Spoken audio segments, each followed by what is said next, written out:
In the pursuit of her servers, Lyra unexpectedly uncovers a mystery entwined with her biological mother. How will she confront this sudden revelation? Join our exploration team, subscribe to the channel, and unravel the mysteries with Lyra. 68. Lyra. We need to find my other servers, I told the brothers, still thinking about the code and what it could mean. And where are they? Marius asked. On the other side of the country, I told them. Belltown, more specifically. I secretly hoped they were untouched. I was left with those servers and I needed them to scrape whatever was left now. We need to drive back to the pack first and then fly to Belltown, Caspian said. Can't we fly there from here? I asked. We don't have much time. I need to decipher the code and safeguard my other servers. Not that there's much in them, but they might help me locate the stolen servers in some way. I told them my mind was on overdrive, thinking of all the ways I could find out who did this. Regardless, we'd need to return to our pack first, Marius said. Why? I frowned. That would delay us. The brothers exchanged a look again, and Caspian chuckled. Remember, you froze our offshore accounts and reported us to the Revenue and Customs Authority for money laundering. Well, we're being investigated for that, and we need to be physically there too while the trial takes place. I groaned at that. Everything I had done to get to the brothers had only backfired for me. I wonder if it was the moon goddess again punishing me for trying to reject and run away from the brothers in the first place. Marius grew tense at Caspian's words. I noticed a quick look exchange between the two. Marius looked like he would tell his brother off, and Caspian rolled his eyes. Whatever I've done so far is backfiring at me, I muttered. Literally, I added, scratching my cybernetic arm as if it were real. That should have taught you something so far. He snorted and received a sharp look from Marius. I can pull some strings to shift the trial dates, but I'm not sure how that'll look for our case. Marius frowned, but I'll try. I could tell that he was trying his best not to make it seem like I was the one responsible for this mess when in fact, I was the sole person who created this shitstorm. I'm sorry, I couldn't help but blurt out because it felt like the more I'd kept it inside me, the more I'd drown in self-loathe. I already hated myself enough for doing stupid shit. Now, I was made to feel even more stupid due to the consequences. I should have died at the explosion. Marius shook his head disapprovingly. We're not holding it against you, Lyra, he spoke. You did all that before being aware of the truth. Yes, it's a headache, but it's all that it is. Nothing more, Marius tried his best to assure me. I half cried and half laughed at that. That means I'm not as good as a hacker, I cackled, a tear running down my cheek. Gosh, I felt like such a mess, but Caspian wrapped his arms around me securely. That's not what I meant, Marius clarified immediately. It wasn't a jab at your skills, Lyra. You're really the best. Whatever you've gathered about the Drakons, Weddards, and the Snow Court says everything.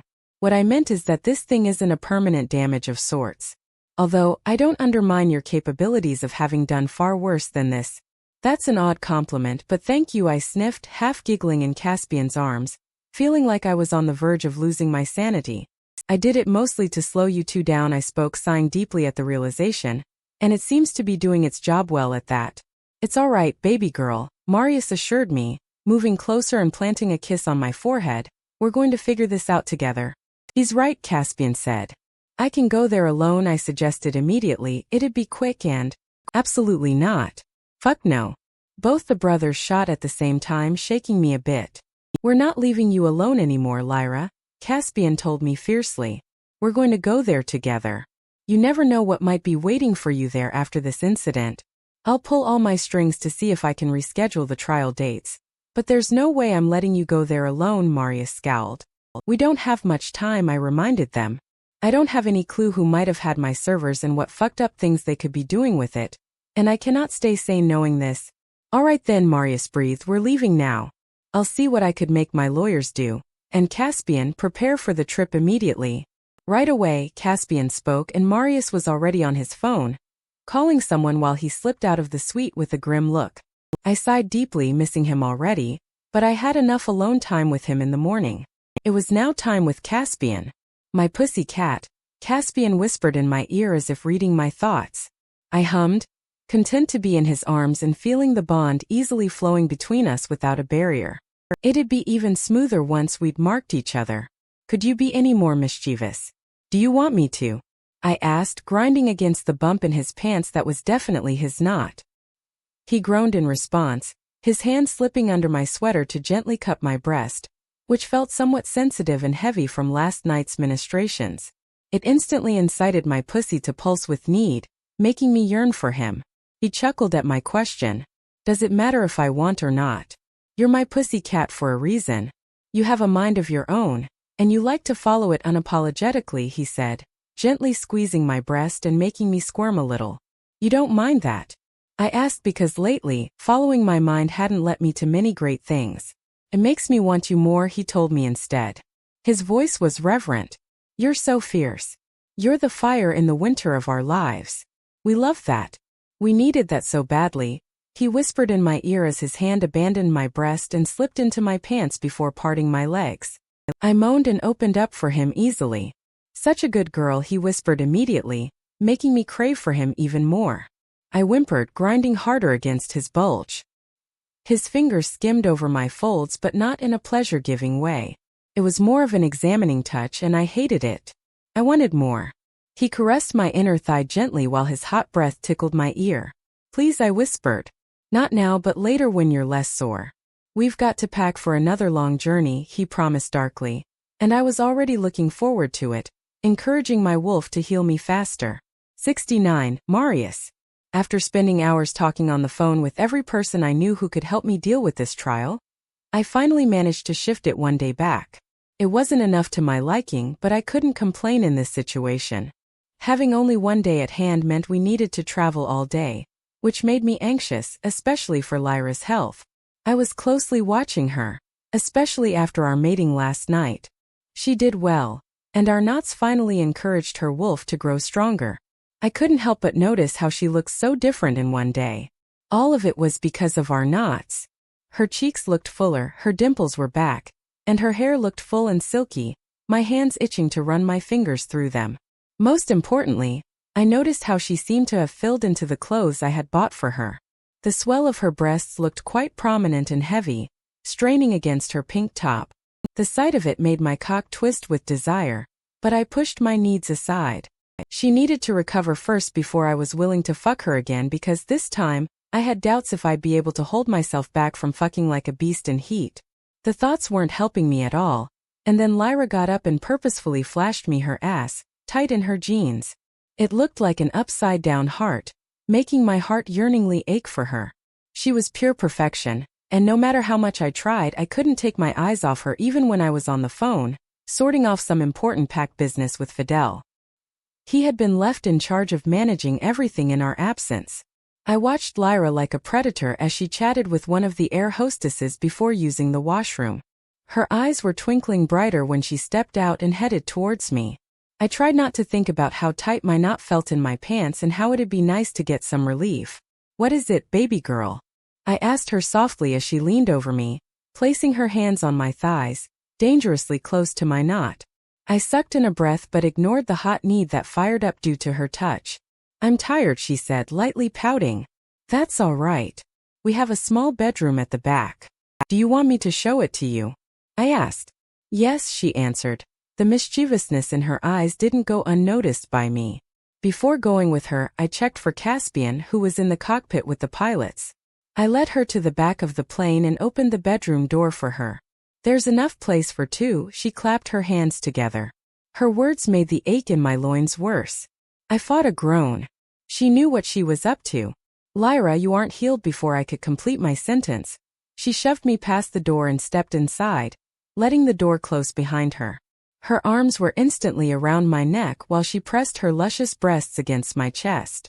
I regret not tasting you last night, she spoke, her lips threateningly close to my lips, pushing harder at my self-control.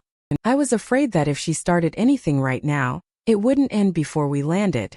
However, she didn't care much about such mundane issues. She was more interested in my lips, enough to get all my attention. You said you were tired. I tried to fight my lust by reminding her about her exhaustion, but it seemed to have left her body. I couldn't help but place my hands on her hips as she ground herself against me, wanting to get closer. Not as much to keep myself from tasting you, she replied, her voice thick with desire. I snapped at that moment, leaning in and claiming her lips fiercely. She moaned against my lips and immediately submitted by parting her lips to welcome me. I claimed every bit of her mouth with my tongue, stroking her tongue sensuously in a way that never fails to earn me a moan from her. She sighed deeply against me after the heated kiss, finding herself straddling me while I sat on the edge of the bed, my hands resting heavily on her hips that seemed to have filled in even more overnight. I couldn't help but run my hands all over her curves. "I want the taste of you so bad," she whispered to me, slowly climbing off my lap and settling between my legs with her eyes steaming with lust, ready to worship me. My mouth was dry as I stared at her, slowly undoing my pants and taking my cock and my knot out. "Lyra," I groaned, and she hummed in response, trailing kisses over the length of my cock and then gently licking the tip. "I needed this so bad," she whispered. "It's all I've been thinking about." Her words alone made me groan and leak a bead of pre-cum, which she lapped up quickly. "Such a good girl," I groaned as she closed her lips around my cock and started sucking me hard and fast. No play whatsoever. Right down to business, and I couldn't have been more pleased with that. While seeing her sucking at my cock, I found it hard to keep my hands off her. So I pulled her top up to reveal her breasts that were threatening to spill out of her bra. I seemed to have grown overnight. She remained against my cock as I palmed one of her breasts and grunted in approval. "So big and heavy, everything I could have asked for." "I love them a lot," I told her as I played with her breasts while she continued to suck me, her hands working around my tight knot to milk it, sending me closer to the edge. Something flashed in her eyes and she pulled back immediately. I wanted to protest, but she took her breasts and started stroking my cock between them. That made me come almost immediately, painting her glorious breasts and her chin and lips with hot white ribbons of my cum, which she happily yapped away. Once she was done, I pulled her onto the bed. "Now it's my turn to taste you, 70. Lyra." "Now it's my turn to taste you," Marius told me, flipping me on the bed. I wanted to tease him by rolling out of his reach, but there wasn't much space. And he towered over me like a beast, his eyes hungry, and his cock was still hard and raging, his knot full with his seed, ready to be planted deep inside my cunt. I whimpered at the thought. I needed more than just his mouth on me, mainly due to the way he was staring at me. My bond nagged me the most regarding him because I had fought him the hardest since finding out we were paired. Just having him nearby, feeling his eyes on me all the time, was enough to make my wolf beg me to go to him, and that was why I couldn't hold myself back earlier. Now he was looking at me like a starving beast. His imposing and domineering presence made me feel like a prey while I laid sprawled under his intense eyes, covered with his seed. My wolf was gnawing at me to let her on the surface so she could complete the bond with him and quench our thirst permanently, but I doubted if that'd ever happen. And I didn't want to risk doing this while on air. "So beautiful," Marius growled, holding my thighs and tugging me closer towards him, opening me more for him, "my baby girl." My pussy clenched hard at his words, begging for him. I couldn't fight the whimper that escaped my lips. He hadn't even put his mouth on me yet, and I was already a mess. When he finally put his mouth on my throbbing core, my back arched, and I moaned out loud, not caring who heard me. Once his tongue started exploring my folds, I forgot everything. All I could focus on was how his tongue flicked my swollen and sensitive clit, playing with it mercilessly and making my walls clench again, reminding me of the emptiness there. "Marius," I cried in pleasure as he continued eating me, his tongue doing delicious things to me, not leaving any part of me untouched. Heck, he even managed to find new pleasure spots for me. That feels so good. "Please don't stop," I begged him, and he grunted, not stopping a bit. His tongue focused on my clit and started flicking it so hard that I came almost immediately, moaning his name out loud and quivering under him. He didn't remove his mouth from my cunt until he lapped all my juices away. A look of satisfaction dawned upon his face as he finally raised his head from between my legs, but I wasn't done yet. I needed more. I reached for his still hard cock, wrapping my fingers around it and making him groan while he was reaching for some tissues. "You need to rest, baby girl. Today's going to be hectic, and you didn't get to sleep much last night," he told me in that oddly paternal manner that pissed me off slightly.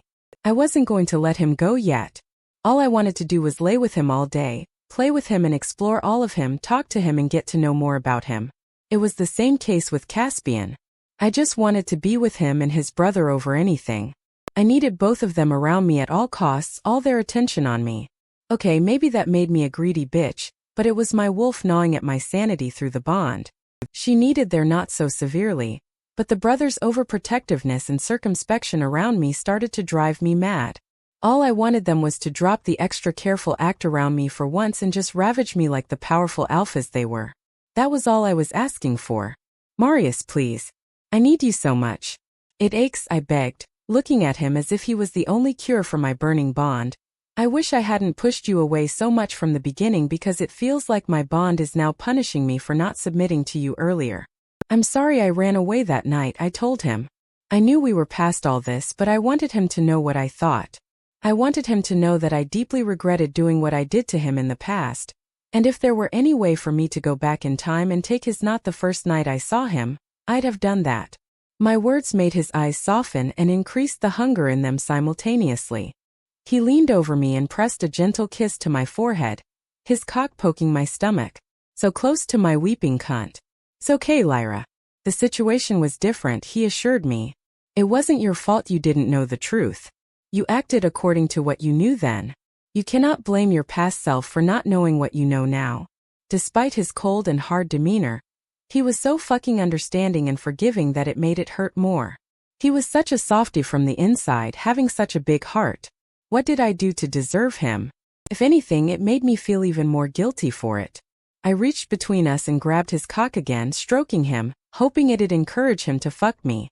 He groaned again, placing hot kisses all over me but never making an attempt to shove his cock between my legs. Please, I whispered, squeezing his knot and aligning his cock between my legs. He froze. Please fuck me, Marius. I need it. Please use my cunt like the bitch I had been to you since the first day we met. I deserve to have my cunt sore from being used by you two all the time. I could feel his body growing tighter with tension at my words. He hovered over me for a few seconds, breathing hard, trying to control himself. Be careful what you wish for, baby girl, Marius finally spoke. He didn't sound like himself at all. I knew it was his wolf speaking, which got me excited and anxious at the same time. Because I might be too eager to bury my knot permanently in your cunt. His tip was already teasing my entrance, and I spread my legs wider, waiting, but he never pushed into me. Do it, I hissed. I was slowly wiggling his tip inside me. He grew even more tense. Please, Marius. Use my cunt, I begged, and in the next moment, he trusted inside me, driving straight to my hilt until his knot was fully seated inside my cunt. I cried out in pleasure as a near-painful orgasm ripped through me at the forced penetration, shaking me to the core. 71. Marius, please, Marius. Use my cunt, she begged, and that was it.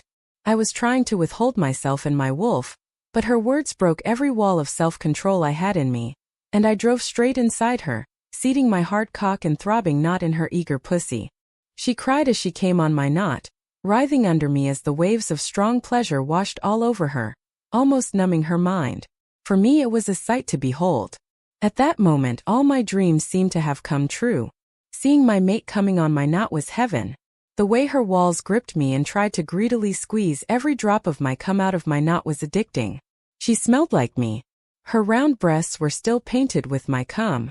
You look so beautiful, baby girl, I couldn't help but tell her, wearing my cum while also milking my knot. Such a greedy little mate. All mine, I growled, slowly pulling out my knot and thrusting it back inside her. She whimpered under me as her cunt first tried to deny me entry, but I forced inside, claiming her cunt. It was rightfully mine to be used. Yes, please. Fuck me hard, she panted while I continued to thrust inside her. My knot was pulsing almost painfully as I edged closer to release. I got lost between the thrusts as I watched her underneath me, trembling while taking my knot. Tell me how it feels, I demanded, ramming my knot inside her again and making her cry in pleasure. She was clutching the bedsheets as if her life depended on them.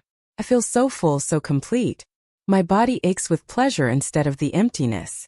I love your knot so much, Marius, she told me between her labored breaths and moans, and her words were enough to turn me into a complete beast. I pounded into her mercilessly, using her cunt like she had told me to. Finally, I slammed deep inside her, filling her with my hot cum. My knot pulsed intensely, inflating even more to accommodate the fresh load of seed into it, and eventually locking me inside her.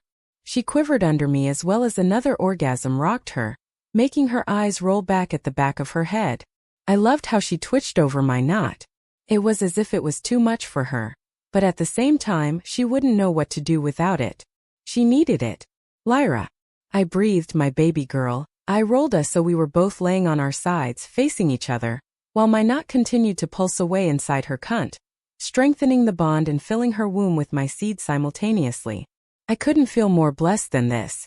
The stars seemed to have finally aligned for me. Are you hurt? I asked her because I went a bit too tough for her too quickly. I should have waited, but she offered me a sated smile. Her eyes were pitch black as she stared at me with heavy eyelids. I love that, Marius, she told me. I love it so much when we're bonded like this, I grunted, agreeing with her. I can feel you still pulse inside me, especially against my sensitive spot. It's because you take my knot so well, I couldn't help but tell her. Your cunt is made for us. I wonder how it'd feel like having two of you locked inside me, pulsing away, she said. And it made me freeze. Before I could stop myself, I already imagined it, my brother and I fucking her at the same time. And then she'd come on our knots together. It shouldn't have made me hungrier for her, but somehow I wanted that. You're still not ready for that. I decided to speak before we could get ahead of ourselves. You must first get used to taking our knots properly. We can proceed from there, I told her, stroking her clit and stimulating her in the hopes that she'd clench around my knot just once again and send me over the edge to fill her with a second load of my fresh cum. I might as well be breeding her at this point, and the thought greatly pleased me. You're always so cautious, she snorted. Someone has to be among the three of us because Caspian's Reckless and Trouble is your middle name, I returned, rubbing her clit harder. She stiffened under me, panting and shaking as another orgasm threatened to wash over her. I slammed my lips on her as she clenched hard around my knot as she came hard, milking my knot again to the point that she was leaking my seed now. I kissed her fiercely, swallowing all her moans. I could taste the two of her on her, which deeply pleased me, especially my wolf. I love how you talk about us, she sighed deeply, a smile playing on her lips before she giggled. As if we are your unruly teenagers. Is that how I make you feel, baby girl? I asked her darkly, nipping at her neck, and she stilled underneath me, her breath hitched. Do I make you feel like an unruly teenager who needs to be disciplined hard? You can be honest with me, baby girl, I urged her when she remained silent. I like the overbearing nature of yours sometimes. It feels like someone finally gives a fuck about me and wants the best for me. It's like. She trailed off, her walls clenched around me for the last time before finally letting my knot go. It's like I can finally rely on someone and don't always have to have my guard up because I trust them. Her words filled me with adoration and made me feel even more possessive towards her. My wolf was purring inside me, beyond pleased. I will honor your trust, Lyra. Always, I told her, feeling the possessiveness flood through me. She looked at me as if my promise meant the world to her, but there was still something disturbing in her eyes. I feel unworthy of it, especially after all the trouble I gave you, even after knowing that you were my mate and it was hurting you, she said, her eyes slightly glossy with unshed tears. I wrapped my arms around her and tucked her body against mine. It's not your fault, Lyra. You were doing what you thought was best according to what you knew then. I haven't, and I will never hold it against you. You deserve all the love and wonderful things after everything you went through. We promise that we are going to look after you. And we're going to honor that till our last breaths, I told her fiercely. I wish I deserved that, she sniffed. I frowned and forced her to look at me. You do, I assured her, looking into her mesmerizing yet melancholic eyes. You absolutely deserve it, baby girl. 72. Lyra, I wanted to cry in Marius's arms for hours after he talked about it. Not only that, he cleaned me afterwards and applied more ointment between my legs to ease the ache. We lay in bed, curled up and kissing afterwards. When I woke up next, he was gone. It made me frown, but I got dressed before stepping out of the small bedroom. Marius and Caspian were both sitting together, discussing something important from the solemn looks on their faces. I didn't miss how their eyes lit up when they saw me. You're awake on time. We're about to land in half an hour, Caspian told me as I took a seat, feeling groggy from sleeping for who knows how long. How are you feeling? Marius asked, his eyes drinking me in with an insatiable hunger. Even though he fucked me a few hours ago, I still felt the need for him seep through my body. Heck, I needed both of them together again and soon. Fine, I croaked, fighting a yawn. Marius nodded slowly before telling me, it's going to be an hour's drive from the airport. We will go there, get those serves and get back on the plane. You can tell us if you feel tired anytime. We can change the plans. I'll keep that in mind, I said before the two returned to discussing pack stuff together. As soon as we landed, we were back on the road. Marius was driving this time while Caspian sat at the back with me. Seeking the opportunity, I curled up against him and dozed off again while feeling the weight of his arm around me. He whispered sweet nothings to me whenever he noticed my eyes flutter open. I wanted to snuggle closer to him and cuddle with him like I used to back in the pack, but I had to make do with whatever I had. After an hour of driving, we were finally at a similar old building where I kept my servers. Like last time, the brothers checked the surroundings first and ensured no one was waiting for us there with surprises. After everything was clear, I went inside the house to get my servers. At first, I checked the security system, which looked pretty much untouched, giving me hope. Luckily, the servers were still here, and we got them in a moving truck to take them back to the airport. However, I noticed another white paper with another code while taking them out. It looked very similar to the first one we found at Westbrook. They were here, I told the brothers, staring at the inked code. Instead of being binary, it was letters this time. I stared at it, memorizing it and trying to see if there was some pattern. I also compared it with the other message, but nothing clicked. When I showed it to the brothers, they took a picture of it and sent it to their cryptologist to look into it. We quickly wrapped everything up before checking everything and finally hitting the road again. I kept thinking about the codes on our way back to the airport. Whoever was behind them knew about all my servers, making me more anxious. I had yet to look at the servers I got from here. Even though everything looked fine on the surface, I had my doubts. Whoever was there to leave the code must have done some messing around. I would check the camera records on my defense system once we were back at the pack.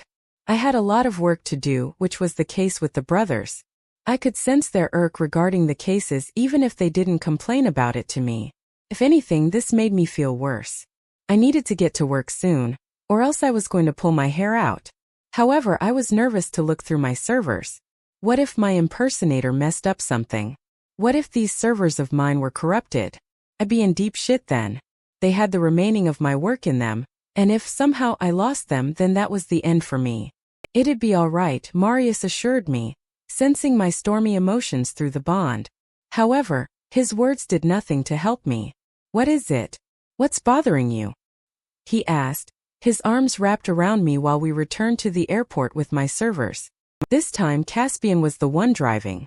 I feel nervous about checking the servers, I told him. I refused to believe they left these untouched. Whatever happens, we'll find a way, Marius assured me. Or tried to. You don't have to worry so much. We'll find out who's doing this. We have the codes. Whoever it is, they'll be paying a hefty price for playing this sick joke, he told me. There was an edge to his voice that was hard to miss. I could tell that he meant what he said, and for once that sent a shiver down my spine. I caught a glimpse of his ruthless side, and that was terrifying enough. We were back at the airport in no time. It took even less time to load my servs in the plane and take off. As soon as we were in the air, a wave of exhaustion hit me, and I went to sleep immediately. Caspian cuddled up with me this time, making me fall asleep sooner. When I woke up the following day, Caspian was gone, making me groan again. I wanted to wake up with either of them. Having both of them would have been even better, but that wasn't possible. I was trying to be reasonable with my needs despite the bond that was getting more and more desperate to get me to mate with them. When I stepped out of the bedroom in the morning, the brothers sat together like last time, discussing something in hushed voices. As soon as I looked at their faces, I instantly knew something was wrong. The two tried to act normal when they saw me, but it was too late. What is it?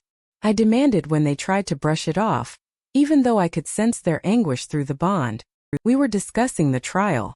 Nothing more, Caspian tried to dismiss calmly, but I wasn't fooled so easily. Is that why you two seem nervous? I jabbed, I thought this was something meager for you two. The two exchanged a look at my words, and I swear I could have burst at that moment. I know something's wrong, and no matter how hard you two try, I'm going to find out either way, I threatened, and Caspian sighed deeply, already looking defeated. Meanwhile, Marius rubbed his face, looking away for a few seconds to gather himself. Tell me, I demanded. Well, let's just say your impersonator tried to fuck with the Mad Alpha, and it kinda backfired, Caspian tried to explain. Still, no matter how silly and uncomplicated he tried to make it sound, it was a grave situation, and now I was royally fucked. 73. Lyra.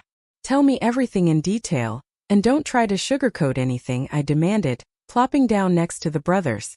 Marius glared at Caspian, who almost rolled his eyes. Despite the humor Caspian maintained at all times, I could tell this issue was serious. The impersonator tried to take down Rickard's systems and failed. He's now angrily hunting for that Morgan. Marius spoke, and immediately, I felt a weight settle in my stomach. That's fucked. Even if I snooped around Rickard's systems, I was never that stupid to do something like that. Fuck, not only does my impersonator have a death wish, but they're also putting a target on my back, I said, my head swarming with all the possibilities of how this could end. Along with this, the codes kept repeating in my head again and again until I got overwhelmed, and it felt like my head was going to shut down. The good thing is, Rick might be able to track down the impersonator, Caspian said. We could reach out to him at this hour and try to work something out. I wonder what would you say to him? I wondered out loud. Look, Rick, I know you almost got fucked by Morgan, but you don't have to worry about it because the one who tried to hack you is the fake one. I have the real Morgan with me who has been snooping around your system for a long time and knows what fuck-uppery you're planning in the Arctic, I said comically. Marius scoffed while Caspian gave me a playful smile. I'd love to see how Rickard would react to that, Caspian had the nerve to say. I wanted to rub my face in frustration, but I looked out the window. We were slowly descending and getting ready for landing. A momentary, pensive silence fell between the three of us. We were all lost in our thoughts, trying to find a way out of the fuckery which was all the product of my doing. I wondered if the moon goddess continued her punishments this way. I wouldn't be surprised if she had a hand in all this. I had not only tried to reject and run away from my mates, especially Marius, but had also given him a hard time. I could feel her dishing it all back to me indirectly. I crossed my arms over my chest and slumped in my seat, thinking about the codes again. One was in binary and the other was in alphabets. I went through them again and again in my head while we landed. Meanwhile, the brothers were busy discussing their trial that was supposed to take place in the evening. Once we returned to the pack, I got to work with my servers immediately. Marius provided me with the second library, which was big enough to fit my servers together. I got busy setting them up and powering them. Caspian lingered with me, but Marius had to leave to meet with some lawyers. However, he didn't do so before giving me a heated kiss. I was anxious about their trial, but if anything, the brothers only looked annoyed about the whole deal and nothing more than that. None of them tried to make me feel like it was happening because of me. Their nonchalant attitude made me want to clean up my shit quickly. I had been slacking off for weeks now, and a shit ton had happened since then. I wasn't going to bed until I figured out who dared to even fuck around with my main servers and then pull such a sick stunt with the Mad Alpha. Caspian helped me around with the servers, using it as an opportunity to touch, tease, and steal some kisses from me now and then. I was done setting up my servers by late afternoon, and they were finally working. By then, Caspian had to leave for the trial. I contemplated attending it with them but knew I'd be too anxious and fidgety to sit through the whole thing, especially since I knew it was all my doing to make my poor mates suffer. I didn't need the reminder of it repeatedly. I decided to stay in the library with my servers and try to make something of the code. I needed to do something to prove to myself that I hadn't ruined everything yet. I wanted to make things right fast. I ran diagnostics on my servers as soon as I could access all my stored data. It didn't take much time to get back the results. Fortunately, everything in my servers was secure and hadn't been damaged by the tempering done to them. I could tell that someone had tried to access these servers remotely, but didn't get past the strong security system I had set. I even checked the camera footage from the place, and surprisingly, it was intact and hadn't been tampered with. I watched days' worth of footage while running other diagnostics on my servers to ensure that someone hadn't remotely implanted a bug that'd either corrupt the whole system or send the replica of all my data to a third party once I started accessing my files. I was surrounded by screens again, and for once, despite having my cybernetic arm, it felt like I was my old self again with that fearless zeal that made me push all the boundaries. My wolf felt better and more content with our current state, even though we were supposedly in the middle of a crisis. I continued flipping through the surveillance camera footage when I finally caught something in it. Or rather someone. Almost a month after my accident, when I had been asleep in the hospital, someone managed to get past the security setup in that house. I watched the figure carefully. Whoever it was, they wore a black hoodie and had their face completely covered. But despite it all, from how they moved and their figure, I knew it was a woman. This puzzled me even more. I couldn't recognize the person, but the more I watched them, the more familiar their movements seemed. I watched the woman wander through the house, checking different rooms before going to the basement. I watched her take out the note with the code from her hoodie's pocket and set it on one of the servers. Then she went upstairs and stood in front of the primary surveillance camera. She stood there for a few moments before taking off her glasses and her mask. The face that stared back at me from the video was a lot familiar to me. We had the same eyes and almost the same facial features and, no fucking way. I shot up from the chair and searched for the codes until I found both. As soon as I looked at them, they were solved. Both the codes said the same name. Rivan. 74. Marius. The trial stretched long, but it went smoothly. Caspian and I didn't have to do much. Our lawyers took care of it all. All that we needed to do was to be present there. It was boring sitting there for hours. Even though I was in my pack hall, undergoing the trial with my brother, my mind was back at our home with Lyra. I wondered what she was doing while we were here. She had started working on the servers almost immediately when we reached here. I was sure she was still with them when our trial ended late in the venting. As soon as the trial ended, we wasted no time going home to our mate. I had been right, we found her with the servers when we reached home. She was sitting on the floor of our library, surrounded by her computers, her eyes glued to the screen in a transfixed manner.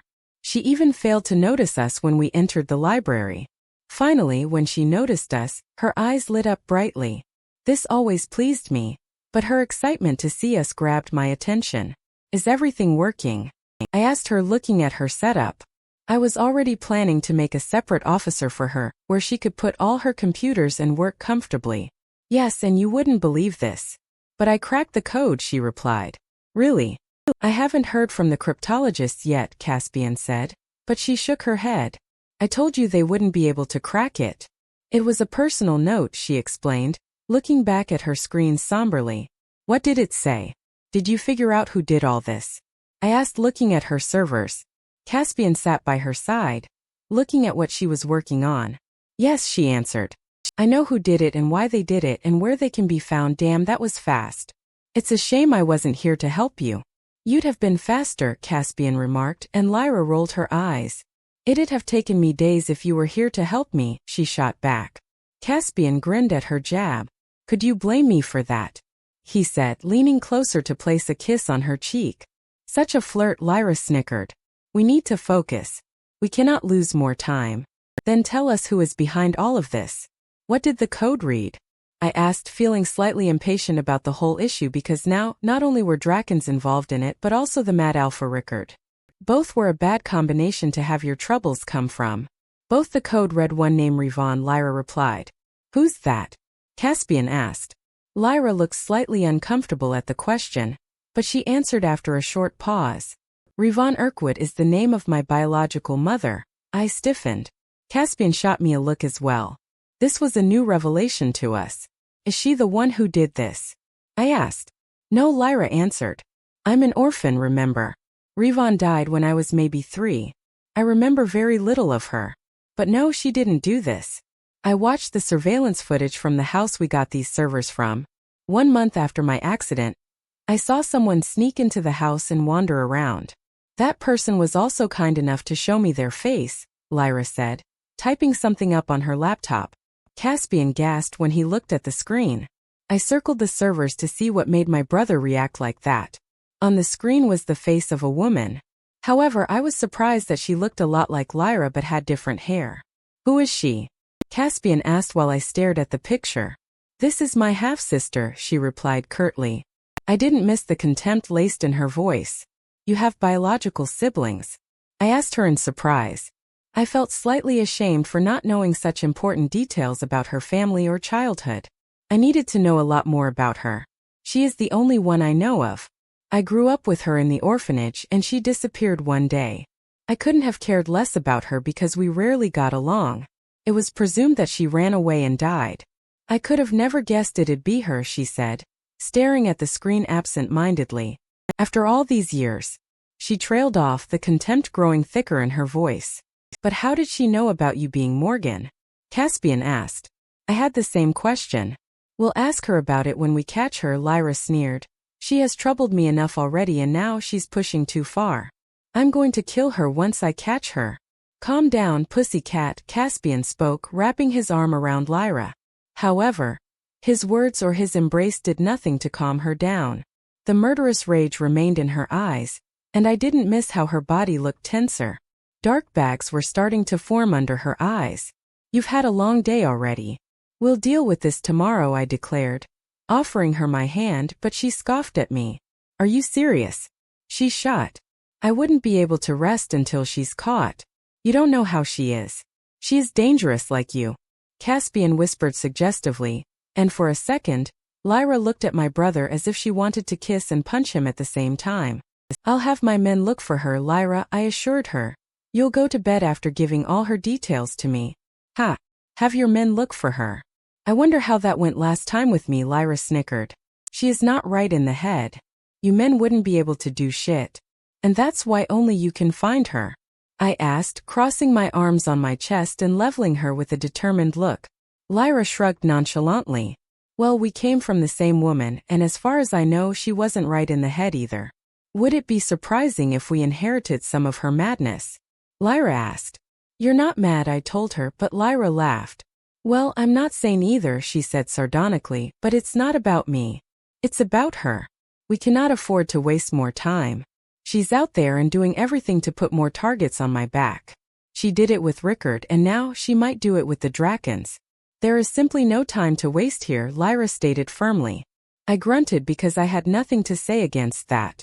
I knew that time was slowly running out, and we needed to act before Lyra's half-sister could get us in more trouble.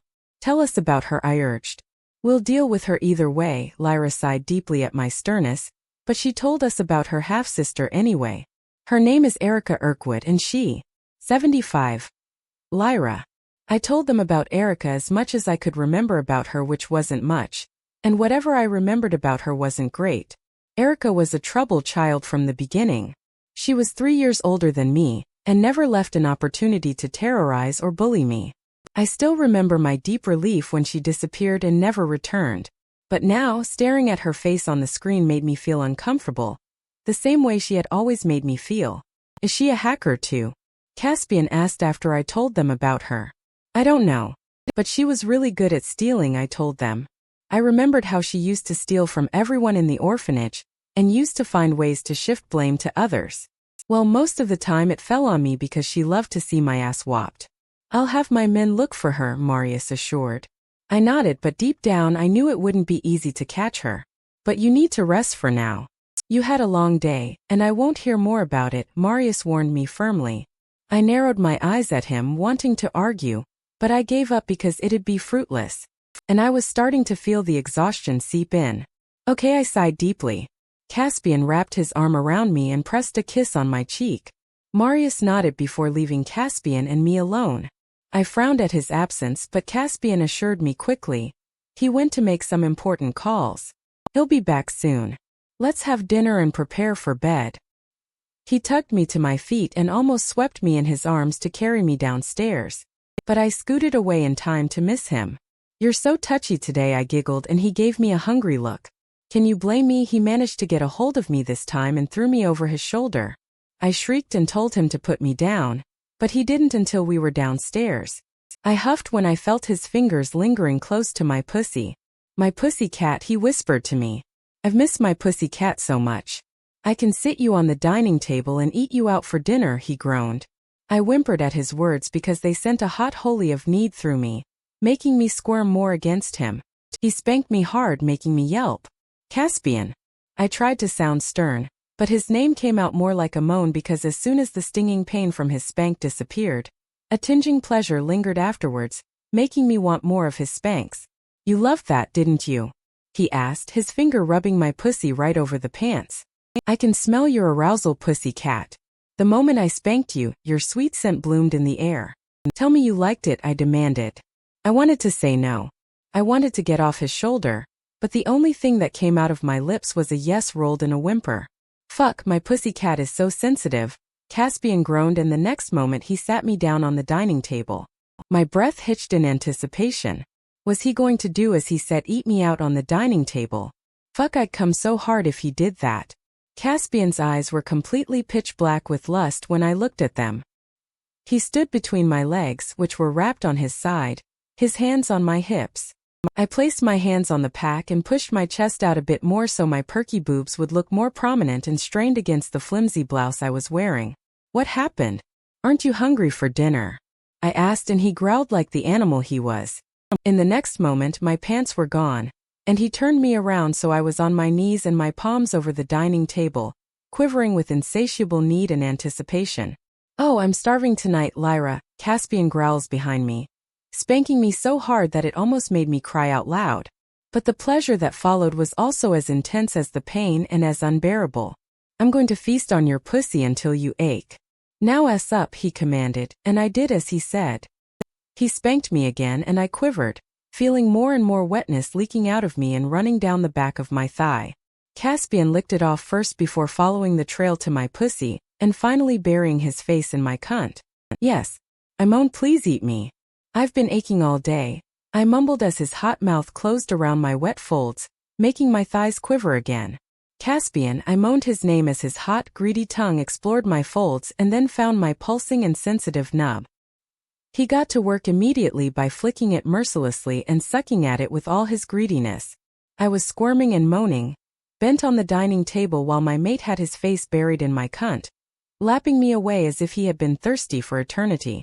I was moaning for him when his tongue flicking grew more torturous on my sensitive clit, making my whole body heat up with need. My pussy started clenching, seeking for my mate's knots. "Please, I need your fingers or you're not. I'm going to come," I managed to speak between the whimpers as he continued to push me closer towards the edge. "Patience," Caspian shot as he continued torturing me with his tongue, taking his sweet time with my cunt for his pleasure. It didn't take me long until I came, coming completely undone on the dining table and collapsing over it, but Caspian didn't move his mouth from my cunt until he was done lapping up all my juices. As soon as my mind cleared of the sexual haze, I turned around, reaching for his pants. "Now my turn," I said darkly, reaching inside his pants. Meanwhile, Caspian watched me with a feral look on his face. "I'm going to drain your knot first and then have it in my pussy," I said, pulling his knot out. It was so full that it was almost dark for release. "So full. All mine. My hungry pussy cat," Caspian groaned, bunching my hair and pulling me in for a kiss. I kissed him back but didn't indulge much in it because I was more hungry for his knot. I needed it desperately. In fact, I needed to have both of their knots desperately, but again I was making do with whatever I had at the moment.